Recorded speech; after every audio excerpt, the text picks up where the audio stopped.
Hello friends, आप कहानी सुनने जा रहे हैं सम्मान निधि। हाथ में चाहे जितना भी पैसा हो, पर वो अपना हो तो बात अलग ही होती है। इसके ऊपर है ये कहानी।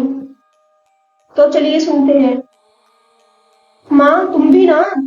यह क्या, पिताजी की जरा सी 12,000 रुपए की पेंशन के लिए इतनी माथापच्ची कर रही हो? अरे, इससे ज्यादा रुपए तो हम तनख्वाह के रूप में एक कर्मचारी को दे देते हैं। मोहित चिढ़कर अपनी मां के साथ स्टेट बैंक की लंबी कतार में लगने की बजाय मां को घर ले जाने के लिए आग्रह करने लगा। वैसे मोहन ने सच ही कहा था। करोड़ों का बिजनेस था उनका। लाखों रुपए तो साल भर में यूं ही तनख्वाह और भत्ते के नाम पर कर्मचारियों पर निकल जाते थे। फिर मात्र 12,000 रुपए प्रति माह की पेंशन पाने के लिए स्टेट बैंक की लंबी कतार में खड़े होकर पेंशन की औपचारिकता पूर्ण करने के लिए इतना समय व्यर्थ करने का क्या औचित्य है?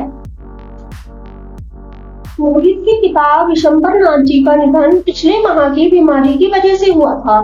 वह लगभग 12 वर्ष पूर्व एक सरकारी स्कूल में प्राध्यापक पद से रिटायर हुए थे। तब से उनके नाम पर पेंशन आया करती थी।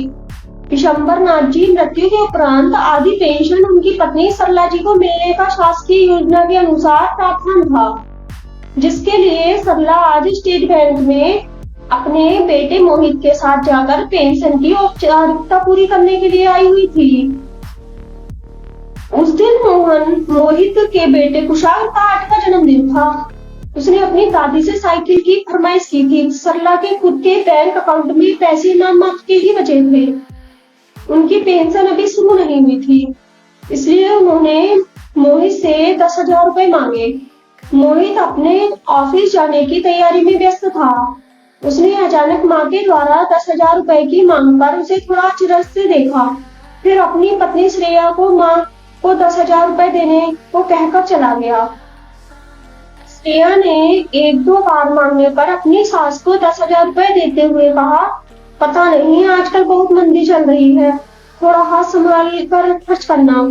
हालांकि शाम को जब सरला ने उन पैसों से कुशाल की साइकिल खरीदी तो घर का माहौल पूर्ववत खुशनुमा हो गया था। अगले हफ्ते मोहित की बड़ी बहन उषा 2 दिन के लिए मायके आई हुई थी। जब तक विशंबर नाथ जी जीवित थे, सरला को कभी पैसे के लिए किसी से पूछना नहीं पड़ता था। वह खुद ही अपनी पेंशन से एक रकम निकालकर सरला को दे देते थे।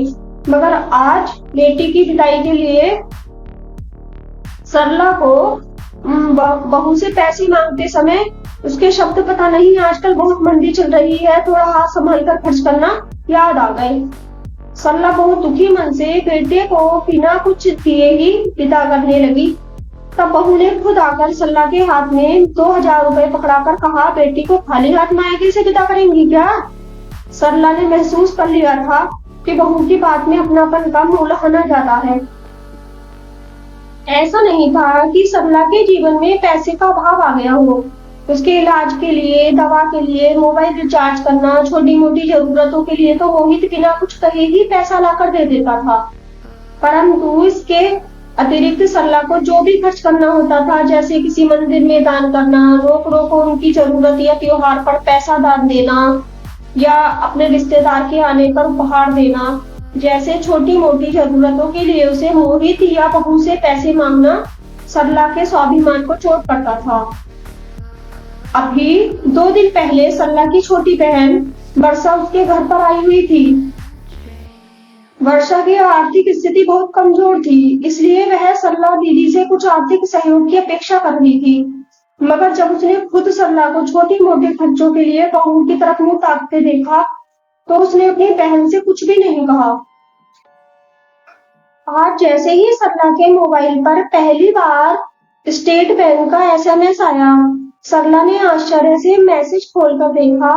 पिछले 6 महीने की पेंशन 72,000 रुपए उसके अकाउंट में क्रेडिट होने का मैसेज था। वह सरला नजदीक के एटीएम से 10,000 रुपए निकालकर जब सरला घर आ रही थी, अपने ही बेटे की करोड़ों की संपत्ति से ज्यादा वजन आज सरला को अपने पति की पेंशन से निकाले 10,000 रुपयों में लग रहा था। सरला का आत्मविश्वास और कदमों की चाल ही बता रही थी कि पेंशन को सम्मान निधि क्यों कहते हैं।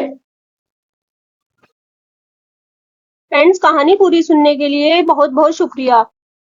आप इसको लाइक शेयर और सब्सक्राइब भी जरूर करें।